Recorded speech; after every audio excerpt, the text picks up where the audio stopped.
Bagaimana seseorang bisa sampai pada tahap merasakan penyatuan dengan Tuhan dan seisi alam semesta ini? Apakah ini hanya imajinasi belaka yang dibuat oleh pikiran kita, ataukah hanya ikut-ikutan apa kata orang atau apa kata buku? Jawabannya, tidak. Setiap orang bisa sampai pada tahap merasakan hal ini sendiri, tanpa ia pernah tahu tentang kebersatuan ini dari buku ataupun dari perkataan orang lain. Siapapun yang berhasil menyelam dengan baik ke lautan batinnya melalui perjalanan spiritual awakening, maka ia akan sampai ke suatu titik di mana ia akan merasakan hal tersebut, di mana ia akan terhubung dengan kesadaran yang lebih tinggi, dan kesadaran ini disebut juga dengan kesadaran Tuhan. Dalam kondisi ini, kita akan sadar bahwa kita adalah bagian dari Tuhan itu sendiri, yang artinya setiap orang memiliki bagian dari kesadaran Tuhan ini. Ketika di tahap kesadaran Tuhan ini sudah bangkit dan menyatu dengan kita, itu artinya kita yang selama ini dirasuki oleh kesadaran palsu yang dibentuk oleh ego kita, yang disebut juga dengan keakuan, maka sudah lenyap dari alam semesta ini. Kita sudah tidak kerasukan lagi, kita sudah tersadarkan. Jadi yang ada hanya Tuhan itu sendiri. Kesadaran Tuhan merupakan sebuah penyaksi, keberadaannya tanpa awal dan tanpa akhir. Kesadaran ini sudah menyaksikan segala hal dari tanpa awal keberadaannya di alam semesta ini. Maka kesadaran ini memiliki pengetahuan yang tanpa batas. Namun kita sebagai manusia mungkin hanya bisa mengakses 0,001% dari pengetahuan tersebut.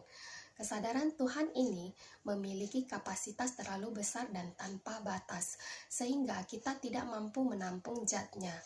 Ibarat handphone dengan kapasitas kecil, jika digabungkan dengan memory card kapasitas sangat besar, maka akan menjadi error. Kita tidak bisa mengakses seluruh file di dalamnya. Maka dari itu, jika ada yang sangat berusaha sekali mengaksesnya, maka ia akan tersesat di lautan batinnya. Orang ini disebut sebagai orang yang kecanduan spiritual.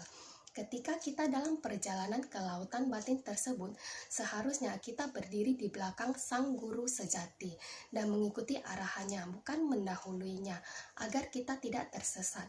Lalu bagaimana caranya seseorang bisa menyelam ke dalam lautan batin itu?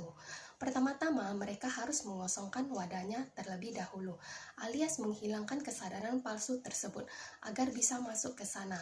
Intinya ego apapun tidak diperbolehkan masuk ke sana. Harus benar-benar kosong. Perjalanan tersebut pun sangat panjang. Ibarat di mana di setiap tingkatan lantai kita harus membuka kunci dari ruangan yang tertutup satu persatu.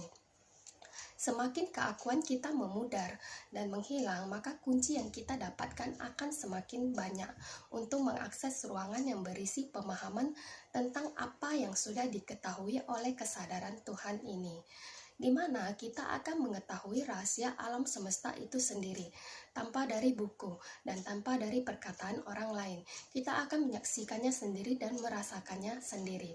Orang yang sudah sampai tahap ini terkadang bukan hanya mendapatkan sebuah ilmu pemahaman spiritual, tapi terkadang ada juga yang jadi memiliki kekuatan supranatural tertentu. Contohnya, seseorang yang menjadi bisa melihat masa lalu dan masa depan seseorang.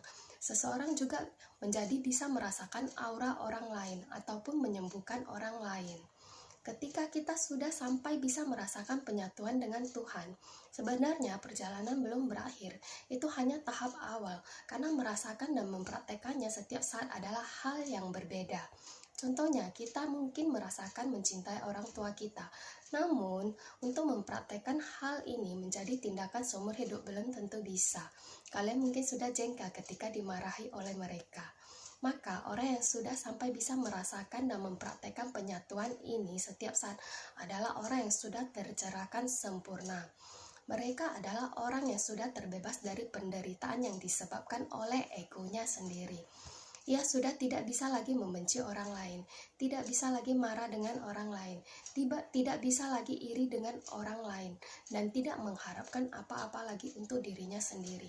Hidupnya hanya untuk melayani dan memberikan cinta kasihnya ke seisi semesta ini. Dan inilah yang disebut dengan misi jiwa. Ia sudah memiliki sifat ketuhanan seutuhnya. Jangan berpikir orang seperti ini akan hidup kekurangan. Ia tidak akan kekurangan apapun.